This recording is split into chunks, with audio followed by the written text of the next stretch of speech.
If your Tesla Model 3 or Model Y is making these sounds when accelerating or hard stopping,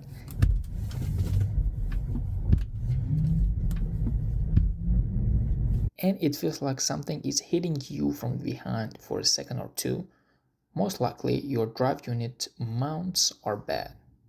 If your car has over 50,000 miles, then you can pay Tesla $3,300 to fix it, or you can try it yourself.